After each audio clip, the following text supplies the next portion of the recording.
নমস্কার বন্ধুরা, আমি অপর্ণা। তোমরা দেখছো ব্লগার হও অপর্ণা এই চ্যানেলের পক্ষ থেকে তোমাদের জানাই অনেক অনেক অভিনন্দন আর আন্তরিকতা। তোমরা কেমন আছো? আশা করি তোমরা ভালোই আছো, আর আমিও বেশ আছি, আর আশা রাখছি ব্লগটি ভালো লাগবে।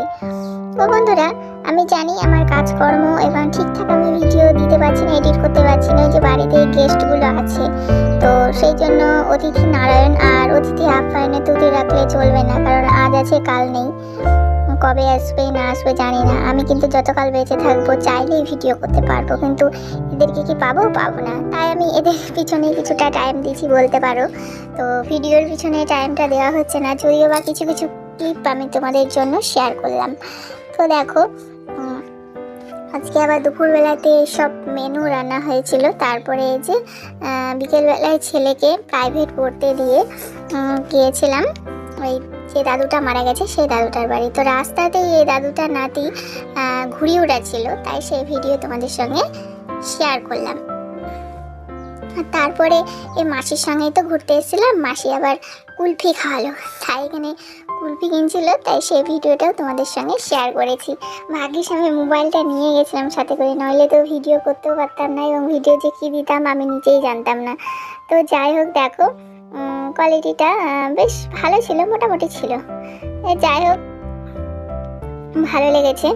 আর তোমাদের এই ব্লগগুলো কেমন লাগছে অবশ্যই কমেন্টে কিন্তু জানাতে ভুলো না। আর এই মাসির সঙ্গে ঘুরতে এসে বেশ আমার লাভবানই হলো, মানে কোয়ালিটিটা খাওয়া হলো। আর আমি ভয় দিচ্ছি জানো তো বন্ধুরা, রাত্রেবেলা একদম এডিট করতে পারছি না।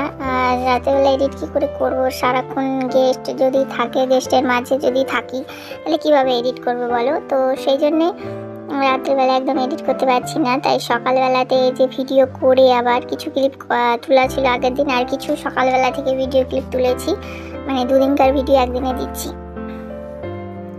আর দেখো, এই দাদুটার ভোজ তো বলে নাকি, তো সেই ভোজে মাছ খাওয়াবে, তাই মাছ ভেজে রেখেছে। তো এই দেওরটা আমার মানে নিজেদের মধ্যেই সব রান্না বান্নার আয়োজন করছে, নিজেদের লোকই। তো তাই ভিডিও ক্লিপটা তুললাম। তো বেশ ভালো লেগেছে, আনন্দ মজা হয়েছে। আর কি বলো তো বন্ধুরা, বয়স হয়েছে গিয়েছে সেটা কিন্তু মানা গেছে, এটা যদি আবার অকালে হতো তাহলে কিন্তু মানা যেত না। যাই হোক, দাদুটার সঙ্গে কিন্তু খুব রসিকতা করতাম, মানে রাস্তা দিয়ে আসলে পরে যখনই দেখা হতো আর কি মারতাম, ঠাট্টা করতাম। তো একটু যাই হোক মন খারাপ লাগছে বা মিস করছি রাত্রে, মানে রাস্তার সামনে এসে। আর দাদুটার এটা হচ্ছে ছেলে। আর এই যে মেনুগুলো হচ্ছে, তো তোমাদের বলে দিই এখানে মেনু কী কী ছিল। আমি তো সাধ্য বাড়ি খাই না, আমার ছেলে মেয়েকে খাইয়ে নিয়ে এসেছি, তাই আমি জানি। আর দিনে দুপুরে এদের সঙ্গে দেখা করেছি।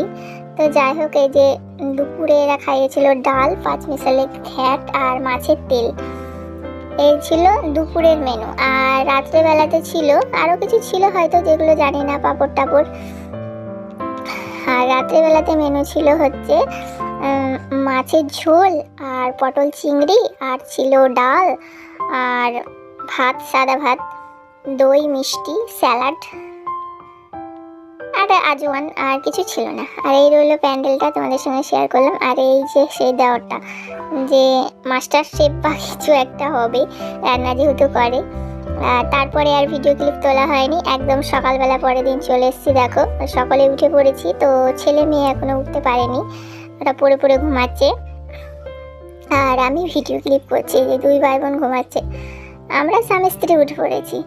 আর উঠে যে জানালাটা খুলতে হবে, না হলে তো ঘরে মশার আমদানি। আর কি বলবো বন্ধুরা, গরমের আভাস পড়তে না পড়তেই এত মশা, কি আর বলবো, মনে হয় মশাতে টিকতেই পারবো না। তো যাই হোক, দেখো সকালটা একটু শুরু করলাম, বেশ ভালো লাগছিল ঝলমলে রোদ্র দেখে। তবে তাড়াতাড়ি মনে হচ্ছে একটু গরমটা পড়ে গেছে এবার, তাই না?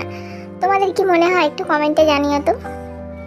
আর একটা বোনু আমাকে কমেন্ট করছে টুইন বেবি বলে, উইথ মিনা টুইন বেবি চ্যানেলটার নাম ঠিক মনে পড়ছে না, কমেন্ট করেছে আমাকে যে দিদি ভাই আমি তোমার চ্যানেলে এসেছি, তুমি আশা করি পাশে থাকবে। তো প্লিজ বোনু, তুমি এই ধরনের কমেন্ট আমায় করো না। এই ধরনের কমেন্ট করলে না আমি একদম তোমার পাশে থাকতে পারবো না। তুমি যদি আমার ভিডিওটা দেখে থাকো নিশ্চয়ই বুঝতে পারছো। তো এগুলোকে বলে স্পাম কমেন্ট। তুমি যদি আমাকে সুন্দরভাবে লেখো, খুব ভালো ভিডিও হয়েছে দিদি, ভালোভাবে ভিডিও করো, তাহলে আমি এমনিতেই চলে যাব তোমার চ্যানেলে। আর আমরা যদি একে অপরকে সাহায্য না করি তাহলে কে করবে এই প্ল্যাটফর্মে দাঁড়িয়ে, তাই না? তো তুমি যদি আমাকে এরকম সুন্দর দেখে একটা কমেন্ট করো, দিদি খুব ভালো হয়েছে ভিডিও, বা দিদি এই ভিডিওর ক্লিপের এই অংশটা ভালো হয়নি, বা তোমার ভিডিও আমার ভালো লাগছে না, এরকমও যদি ভিডিও করো, তবুও কিন্তু আমি তোমার চ্যানেলে যাব, যেতে বাধ্য। যেহেতু তুমি আমার পাশে আছো, আমার কর্তব্য তোমার পাশে থাকা। তো যাই হোক, তো তুমি যে কমেন্টগুলো করছো না ওগুলোকে বলে স্পাম কমেন্ট। তো প্লিজ তোমরা ওই ধরনের কমেন্ট কেউ করো না। তো জাস্ট লাইক দিও, ভালো লেগেছে জানিও, বা ভালো লাগেনি সেটা জানিও, তাহলেই আমি তোমাদের চ্যানেলে চলে যাব। তো যাই হোক, দেখো অনেক কিছু ভাট বকলাম বোধহয়, তো যদি ভুল হয়ে থাকে ক্ষমা করে দিও। তো তারপরে যে বিছানাটা তুলে নিলাম, আর বিছানা তোলার পরে যে কিছু জামা কাপড় ছিল আগের দিন, মানে রাত্রেবেলায় ছেলে মেয়ে এগুলো পড়ে গেছিলো, তাই এগুলো ভাঁজ করছি। আর বিকালবেলাতে তো আমি একটা সুতি ছাপা শাড়ি পরেছিলাম, তো সেটা কেচে দেবো। তো এখন এই জামা কাপড়গুলো গুছিয়ে তুলে নিই, তারপরে ঘরটা ঝাড় দিয়ে নেবো। ঘরের অবস্থা দেখো কি ধুলো, কি পরিমাণে ধুলো, ভাবতে পারছো? হামেশাই ঘর ঝাড় দিতেই থাকি, আর ধুলো হতেই থাকে। মানে ধুলোর কাজ ধুলো করে, আর আমার কাজ আমি করি। ধুলোর কাজ নোংরা করা করে, আর আমার কাজ পরিষ্কার করা আমি করি। তো যাই হোক, কিছু করার নেই, ধুলো হলে ঝাড় দিতেই হবে, আর আমাদের সংসারে এটাই কাজ মহিলাদের। তো যাই হোক, ওই পাশটা ঝাড় দিয়ে চলে এসেছি এই সাইডটা। আর বাড়িতে লোকজন আছে তো ভিডিও করতে একটু অসুবিধা হচ্ছে, তবুও করছি ওই ভিতরে। এবার বাইরে যদি স্ট্যান্ড নিয়ে ভিডিও করি তাহলে অনেক কী বলতো সমস্যা হবে, জিজ্ঞাসা করবে, কৈফিয়ত চাইবে। তার চেয়ে আমার ঘরের মধ্যেই করছি, যেটুকু লুকিয়ে ছাপিয়ে করা যায় সেটুকু করছি। তো যাই হোক, দেখো এখানে যে এই কাপড়টা পরেছিলাম, তো এটাই কেচে দেবো জল দিয়ে, সার্ফের কাচবো না। আর দিনের বেলায় যেহেতু ভাঁজ দিচ্ছি, তো একটু আশেপাশের আওয়াজ হবে, তো তোমরা একটু ইগনোর করো। তো এখন দেখো আমি এগুলো কেচে মেলে দেবো, মেলে দিয়ে ওইদিকে আবার রান্না মানে বসিয়ে দিয়ে তো এগুলো কাচতে এসেছি, বা বিছানা তুললাম, বাসি কাজকর্ম করে নাইটি চেঞ্জ করে তারপরে রান্না বসিয়ে তারপরে এই জামা কাপড় আমি কাচতে এসেছি। তো এটা না কাচলে নয়, গরম পড়ছে, গন্ধ হয়ে যাবে ছেড়ে রাখলে পরে। তো ভাবলাম কেচেই দিই, একবার পরলেও সে গন্ধ হবে, দুবার পরলেও গন্ধ তো হবে, যেহেতু গরমকাল। তো দেখো এখন আমি শাড়িটা মেলে দিচ্ছি। আর এই জায়গা ছাড়া তো কোথাও জায়গা নেই, বাইরে জায়গা আছে, সেটা বাইরে গিয়ে আমি মেলে তোমাদের সঙ্গে একদম শেয়ার করতে পারবো না, কারণ অনেকের অনেক কৌতূহল, অনেক প্রশ্ন, বুঝতেই পারছো। এখনো এই প্ল্যাটফর্মে আমি জয়ী হতে পারিনি, মানে নিজের স্বপ্ন পূরণ করতে পারিনি, নিজের সাকসেস হতে পারিনি। যদি এবার সাকসেস হতাম তাহলে কারো তোয়াক্কা করতাম না, নিজের মতো নিজে থাকতাম, করতে পারতাম। ওই যে বললাম, নিজে এখনো নিজের স্বাধীন হয়নি, তাই তোয়াক্কা করতে হয়। তাই সেই জন্য আর বাইরের ভিডিওগুলো আমি করি না, বাড়িতে থেকেই যতটা সম্ভব তোমাদের সঙ্গে শেয়ার করা ততটা করি, আর যতটা বাইরে গিয়ে লুকিয়ে করা সম্ভব ততটাই করি। আর যাই হোক, দেখো এনে চা বসিয়ে দিচ্ছি, যেহেতু গেস্টরা ঘুম থেকে উঠে পড়েছে এবং আমার শ্বশুর শাশুড়ির সঙ্গে কীর্তন করছে, তো ওদের সকলের জন্য যে এখানে চা হচ্ছে। আর চাটা করে নেওয়ার পরে না ঘুগনি করেছিলাম, তো চাটা আমি না আগে করতে পারতাম না, জানো, চা আগে করলে তিতো হতো। তো এখন অল্প পরিমাণে চা পাতা দিই, জাস্ট একটু ফুটিয়ে 5 মিনিট ঢাকা চাপা দিয়ে দিই। চাটা যা দারুণ কালার হয়, খেতেও দারুণ হয় বন্ধুরা, টেস্ট হয় বেশ। তোমরা যদি এইভাবে চা না করে থাকো অবশ্যই করে দেখো, দারুণ লাগে। আর এই হলো চায়ের কালার।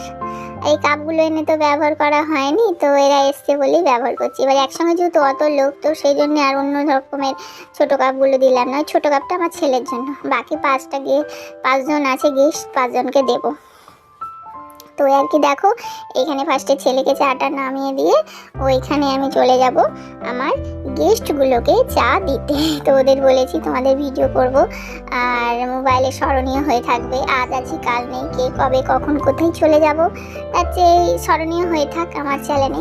ওরা তো জানে না আমার কোনো চ্যানেল আছে, জানে ভিডিও করছি, আর ভিডিও একটা স্মৃতি। তো এই আর কি, দেখো ভিডিও করতে দেখে ওরা ঠিকঠাক বসলো, বেশ আনন্দ পাচ্ছিল ভিডিও করছিলাম বলে। ওরা ওরা যদি জানতো ওদেরকে মোবাইলে দেখা যাবে তাহলে বোধহয় আরও বেশি খুশি হতো। তো যাই হোক, ওই মাসি বললো আমরা বিস্কুট খাচ্ছি এরকম একটা পোজের ছবি তোলো, তাই আমি ভিডিও করলাম এবং ছবিও তুলেছি। দেখো বেশ ভালো লাগছে। তারপরে এসছি ঘুগনিটা করে নিতে। তো সকালে চা, তারপরে ঘুগনি মুড়ি, তারপরে হবে ভাতের আয়োজন। তো ভাতের আয়োজনের ভিডিওটা